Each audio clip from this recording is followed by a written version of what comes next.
Hey guys, Kyle the Death Knight of Anime here, bringing you my review for Black Clover Episode 7. And to be honest with you, this is actually a really hard episode to judge because, while the pacing, again, wasn't great, we definitely get an introduction to the character of Noelle Silva and who she is. So, in a way, it's one of those trade-off things where, yes, the pacing was definitely returned to being is definitely not as good, or maybe even downright bad compared to the last episode. But the trade-off is we do kind of get an idea of who Noelle is as a character, I guess. So I guess you can kind of take that for what you will.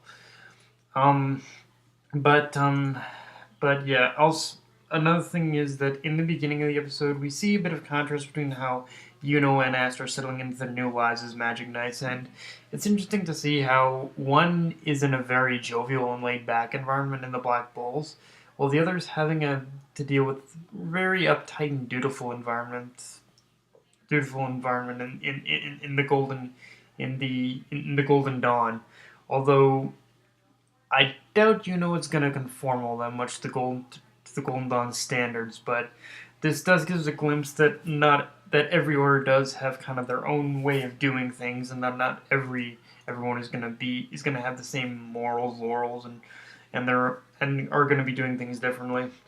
Actually, it does make me wonder how the praying mantis order does things, because if their captain is named Jack the Ripper, I imagine they're kind of cutthroats. But yeah, kind of very cutthroat. But yeah, um, so yeah, like I said, we get an official. Like I said, we get introduced to the official name of that girl from the past episode, who I said is Noelle Silva, a member of the royal family, and we do, like I said, we do learn some very interesting things from her. One is that, much like Asta, the Black Bulls were in fact the only squad that would accept her, and reason being, apparently, she has no control over magical power.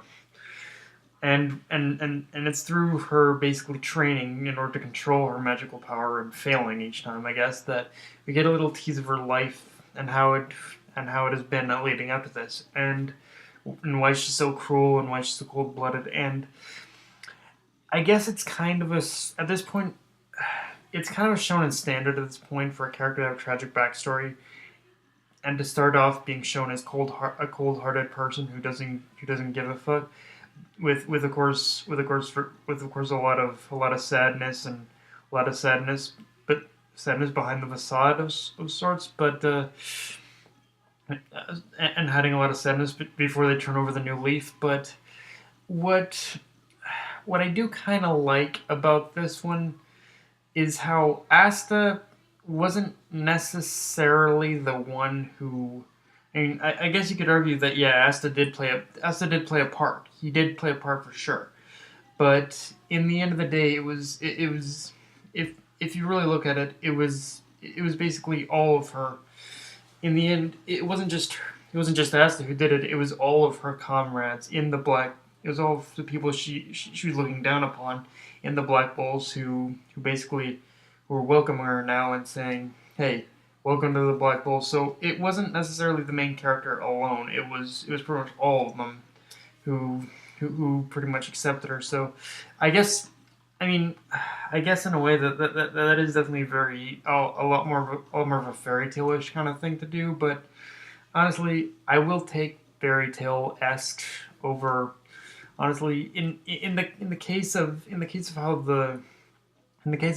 the friendship thing is handled, believe it or not, sometimes there are times where I will take the fairy tale style of acceptance, sometimes rather than the Naruto style, because, no offense to the Naruto style of friendship, but sometimes I'm not a big fan of how it's just one person alone who who basically who basically conforms everyone. Like, I think there are times where I don't mind the fact that there needs to be more than one person in order to help in order to help someone, like, basically open up. Like, I do definitely like how it does definitely take more than one person in order to really in order to really in order for someone to be accepted. So yeah. Um, and like I said, there were like I said, the majority, like I said, aside from the stuff with Noelle, the bulk of this episode was pretty much focused on kind of getting to know the layout of the Black Bull hideout. And one thing that is kind of fun about one thing I do like is just kind of how I guess dungeon esque everything is. Like everything is grimy, dirty, and it's to be expected from basically the main. It's basically, I guess it's to be expected from basically the Magic Knight Order that's considered the worst among them all.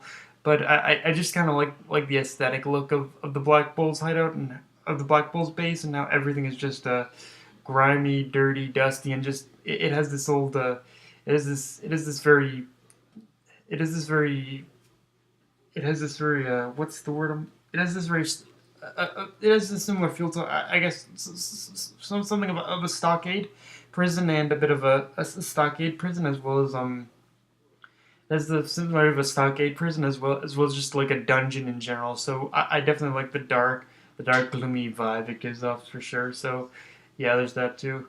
Um, and I mean, and I guess one thing that is cool about the Black Bull's base as well is that apparently we learn a little tidbit in this episode that apparently the Black Bull's base morphs and changes shape. Which when I saw that, I was kind of like, oh, it that kind of reminds me of Harry Potter a bit. So yeah, nice little Harry Potter tidbit out of Black Clover there.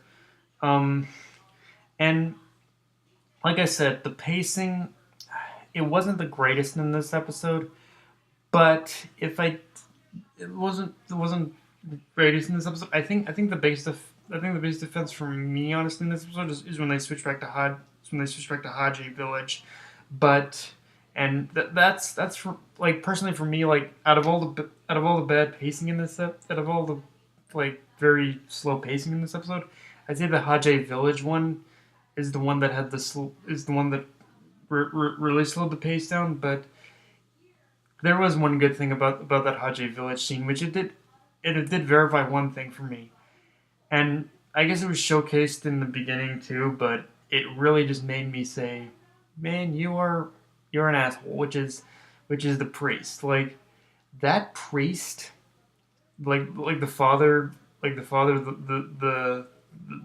like the father, like the father of the priest, the just the adopted parent of Asta, like that priest is a total dick with everything that involves Asta. I mean, I know it was shown before, like I said, but his whole thing about preparing a meal to cheer Asta up, and then his surprise at him pass at Asta passing the Wizard Knight exam, the Magic Knight exam, it had me going, dude, you have no confidence in Asta whatsoever, do you? Like that, yeah, that priest is just a a total dick. Like seriously, bro, learn to have a little more confidence in your, learn to have a little more confidence. Like I know Asta to many people doesn't come across as the best main character, especially with that voice, but you really gotta just you gotta give the guy props sometimes, and yeah, but but yeah, guys, that's pretty much all I have for this review. If you enjoyed the video, like, comment, subscribe, follow me on Twitter and Facebook. Dead Night of Anime, signing off. Later, guys.